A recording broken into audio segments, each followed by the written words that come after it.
Depuis le Honor 9, le paysage du smartphone a beaucoup bougé.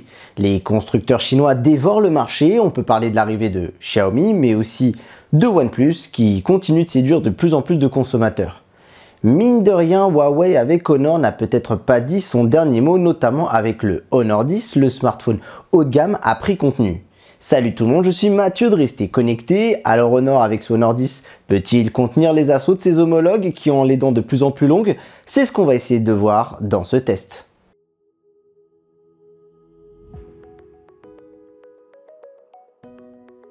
Niveau design, Honor a montré depuis le Honor 8 que le constructeur dispose d'une grande maîtrise du verre.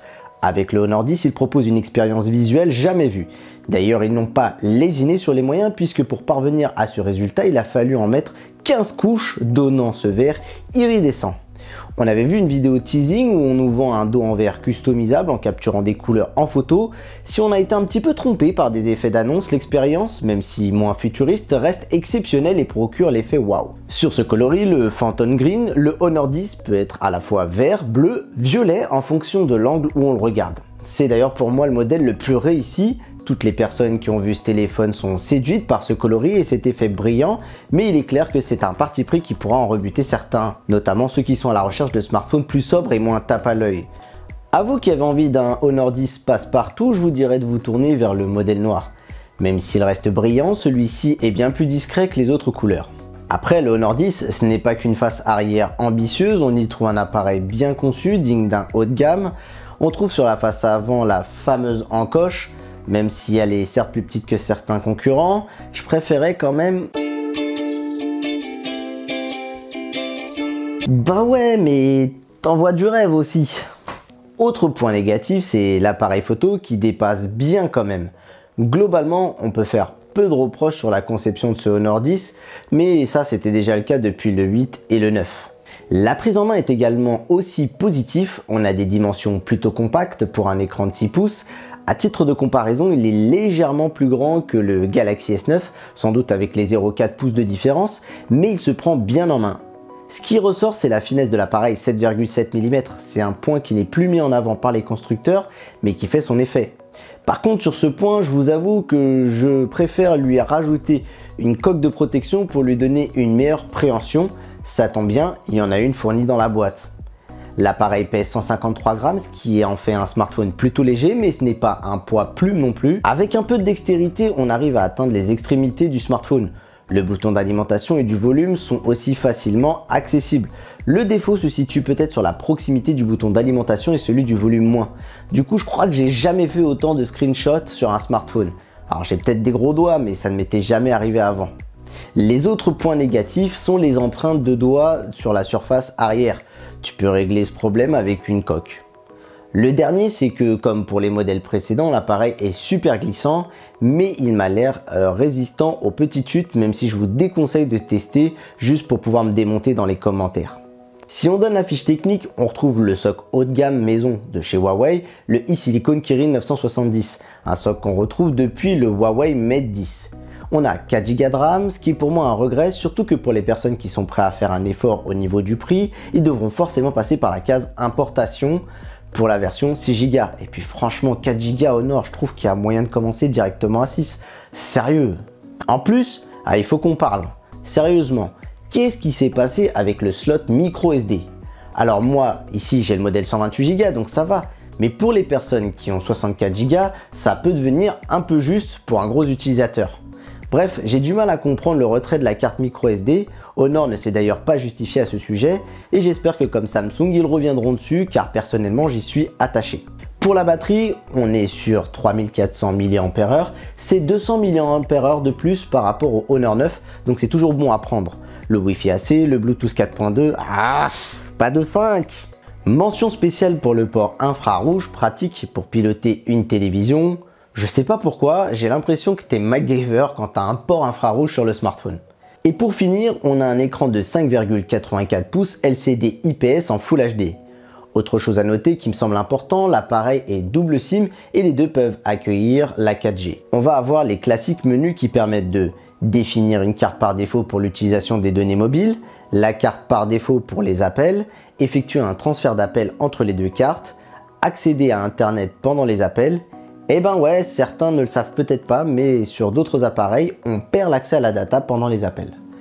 Activer la double 4G via les deux SIM. Un petit défaut sur ce dernier point, l'icône réseau de la deuxième SIM n'indique pas que la 4G est activée. Il faudra pas oublier que tu as activé l'option si c'est le cas, surtout en voyage à l'étranger. Parce que là, je t'avoue que même la YouTube Money ne pourra pas te sauver. Si on rentre un peu plus en détail sur l'écran, eh ben on a un bel écran avec de bonnes couleurs et de bons champs de vision. La définition reste en Full HD+, et si pour certains il serait temps que le constructeur passe au QHD, je suis pas totalement convaincu que ce soit une obligation. Oui, peut-être aller pour le standing, mais pas pour le côté équilibre, qualité d'affichage et consommation d'énergie. Si vous en voulez encore plus, il est possible de descendre la définition en HD+, et on peut même laisser l'appareil décider de switcher de l'une à l'autre pour encore essayer de gagner un peu plus en autonomie. On a une densité de pixels de 432 ppi, donc on est au niveau de ce qui se fait de mieux en termes de finesse d'affichage. La colorimétrie est également très bonne, et si elle n'est pas assez froide ou chaude, il est possible d'étalonner la température des couleurs. Pour être totalement 2018, l'encoche est présente, mais Honor a bien fait l'attention de la faire plus petite que celle de l'iPhone X. Je sais, c'est le genre de comparaison qui vous saoule, mais c'est eux qui ont tenu à le dire lors de la conférence. Alors après, le truc qui me dérange, c'est que si tu décides de mettre une encoche Honor, faut offrir les noirs profonds qui vont avec. Si ma première impression c'était de dire qu'il faut absolument mettre un écran OLED, eh ben j'ai vu des écrans comme par exemple celui du Condor Allure M3 qui offre un noir bien plus profond que celui du Honor 10. Ce qui me fâche vraiment, c'est que l'écran du Honor View 10 est un peu meilleur. Pourquoi ne pas avoir repris cet écran qui utilise la technologie LTPS, surtout si tu proposes de camoufler ton encoche par une barre noire. La luminosité, elle est d'ailleurs clairement insuffisante avec l'été et le soleil de plomb que l'on a eu au-dessus de la tête. Et ben on est à la limite de ne plus rien voir du tout. Après, on arrive quand même à distinguer l'écran, mais j'ai dû changer d'endroit pour tourner certaines scènes, sinon l'affichage du smartphone n'était pas visible sur ma séquence vidéo. Mis à part ce dernier point, cela reste un bon écran. En plus, je vous pardonne car tu payes au moins ton film protecteur déjà posé au poil près. Et pour un portugais, c'est important.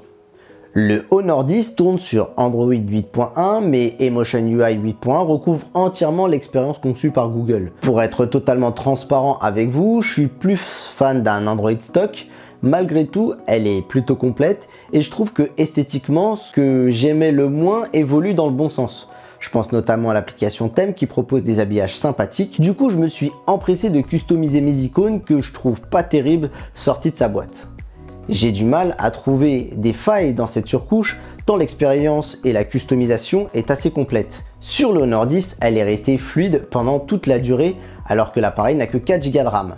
Je ne peux pas me prononcer sur une utilisation au bout de 1 an ou 2, mais on ressent pas la lourdeur de l'interface qu'on pouvait trouver sur des modèles précédents. Au niveau des performances, tout tourne nickel. J'ai d'ailleurs un problème avec mon échantillon, je n'ai pas le droit aux mises à jour.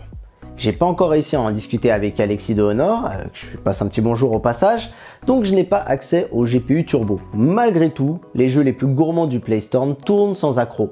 J'ai joué à Final Fantasy XV, assez costaud graphiquement et que je vous recommande par la même occasion, et ça tourne très bien. Parce qu'on ne peut pas passer à côté, en 2018, Epic Games annonce la compatibilité de Fortnite sur le Honor 10. Donc s'il y a Fortnite, il y a Fortnite. Le Honor 10 apporte avec lui une nouveauté matérielle, le lecteur d'empreintes sous le verre. Cette annonce, elle est finalement pas ouf en vrai, parce que ce qui aurait été plus impressionnant, c'était le lecteur d'empreintes sous l'écran. Après, soyons lucides, si c'était le cas, on n'aurait pas un smartphone à ce prix-là.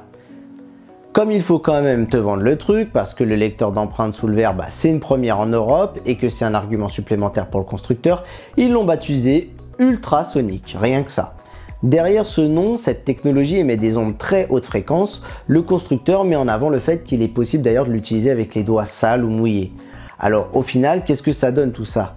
Et même si je salue le fait de vouloir faire avancer l'identification par empreinte digitale, si c'est juste pour mettre sous le verre et pas sous l'écran et que ça n'offre pas plus de surface affichable, je vois pas trop l'intérêt. Surtout qu'à l'utilisation, j'ai ressenti une petite régression en termes d'efficacité.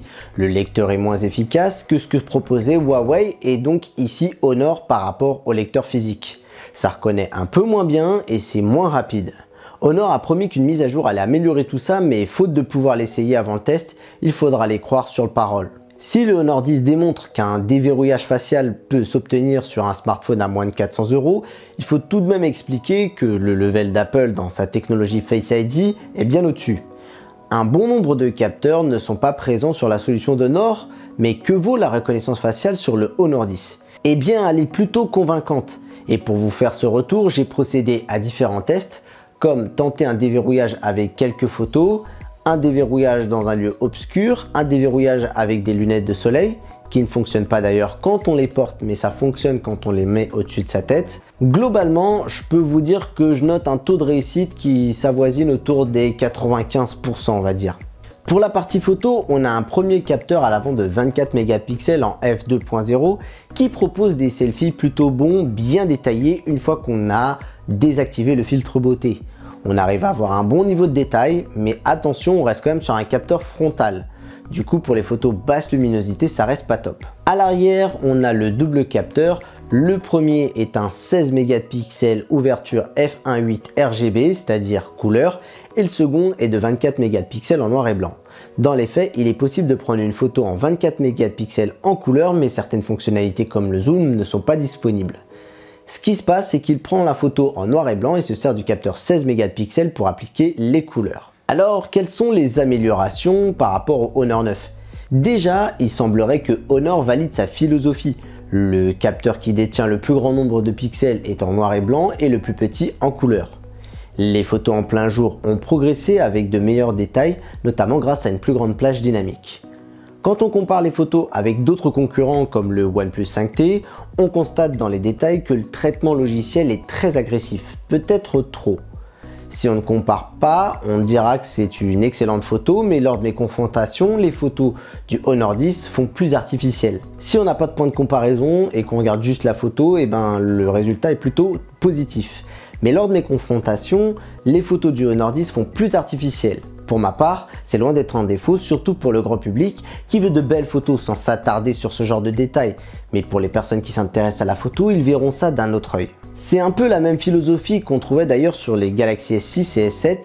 C'est tellement ça que l'intelligence artificielle nous rappelle le procès à Samsung fait aux couleurs peu naturelles. Ici c'est même pire puisqu'on va avoir des couleurs qui vont virer au fluo. Vous pouvez vous amuser à prendre des photos avec, c'est un peu comme ajouter un filtre.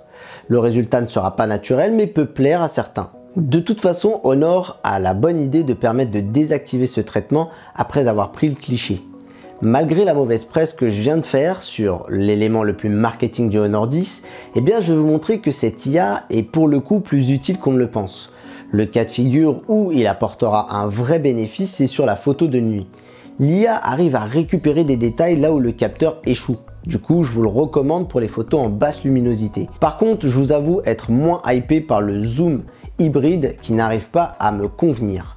Je vous recommande plutôt de prendre une photo en 24 mégapixels et de cropper si vous avez besoin de zoomer dedans. Les photos en noir et blanc restent sympas, mais on apprécie mieux ce qu'offre Huawei avec son partenaire Leica. Pour la vidéo, on reste sur le même constat que le Honor 9. On vous recommande de tourner vos vidéos plutôt en Full HD qu'en 4K, sauf si vous tournez en image fixe et avec un trépied. C'est dommage, mais Honor ne maîtrise toujours pas la vidéo en Ultra HD. Les résultats sont assez décevants et l'image n'est pas de bonne facture. On avait déjà obtenu de bons résultats avec les 3200 mAh du Honor 9, il est logique que le résultat soit le même pour le Honor 10. Avec 3400 mAh et les nouvelles optimisations permises par Huawei et Google, l'autonomie est vraiment bonne. L'appareil est difficile à épuiser, même avec un bon usage, on arrive à passer la journée sans trop galérer. Si vous avez d'ailleurs une utilisation un peu plus modérée, je pense que vous arriverez facilement à la journée et demie. Ça ressemble à ce qu'on a dit sur le modèle précédent, mais je suis persuadé que du progrès a été fait sur ce modèle. Après, je vous avoue, j'ai pas eu moyen de comparer les deux appareils l'un à côté de l'autre, mais franchement, je pense qu'il y a quand même du mieux sur ce Honor 10. Pour la recharge, l'appareil dispose d'un chargeur rapide qui peut atteindre les 50% en un peu moins de 30 minutes et on comptait à peu près 1h20 pour une charge complète. Si pour le Honor 9, Jason avait une conclusion en demi-teinte, cette année, Honor a fini par totalement me convaincre. Le chinois peut déjà remercier l'augmentation des prix de son homologue OnePlus. Il a également su la jouer fine en proposant un Honor 10 à un prix qui lui permet d'être encore moins cher que les flagships de l'année dernière, même si ce n'est que de peu. Pour moi, le Honor 10 remporte clairement la palme du meilleur rapport qualité-prix. Il est beau, puissant et bien optimisé et propose une bonne autonomie. Si je devais dire à Honor ce qu'il manque pour rendre une copie encore meilleure l'année prochaine, Je dirais en premier lieu corriger les lacunes de l'écran qui sont pour moi l'aspect qui m'a déçu le plus. Le LCD utilisé propose un contraste peu profond et une colorimétrie à modifier au déballage. Pire, la luminosité est assez moyenne et on peine à lire en plein soleil.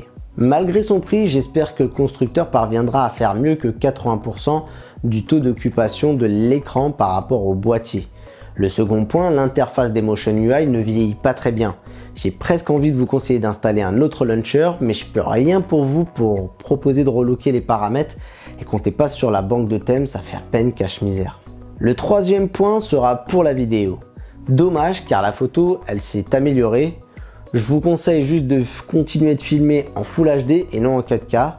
Je ne pourrais pas vous dire si la mise à jour améliore la stabilisation, mon exemplaire ne semble pas vouloir se mettre à jour comme je l'ai dit tout à l'heure. D'ailleurs Honor, si tu regardes cette vidéo, je veux bien que tu fasses quelque chose pour ce téléphone. Vous l'aurez quand même compris, j'ai aimé ce téléphone et je peux vous le recommander sans difficulté. Le Honor 10 est proposé à 399 €, on arrive même à le trouver aux alentours des 370 €, ce qui nous fait vite oublier ses défauts. Pour moi, il s'agit du meilleur rapport qualité-prix de l'année car il n'est pas cher et bon globalement partout, donc beau boulot Honor. Voilà les amis, c'est tout pour cette vidéo, j'espère que vous avez apprécié le travail. Si c'est le cas, n'hésitez pas à nous mettre un petit pouce en l'air pour nous encourager, à nous mettre un commentaire, si vous n'avez pas aimé également, à nous dire ce qu'on pourrait améliorer. Et si vous débarquez sur la chaîne, n'hésitez pas à vous abonner, c'est la plus belle des récompenses. On vous rappelle que la chaîne soutient l'association des Lutins du Phénix. C'est une association qui vient en aide aux enfants hospitalisés et elle permet d'organiser une journée sur une thématique, ce qui permet de leur oublier leurs problèmes et leur oublier leur hospitalisation. Donc n'hésitez pas à aller checker dans la description si vous voulez leur donner un coup de main, soit par un don, soit pourquoi pas par une action que vous pourriez faire pour l'association si vous vous en sentez capable. Il ne me reste plus qu'à vous dire à très bientôt pour une prochaine vidéo et en attendant, restez connectés.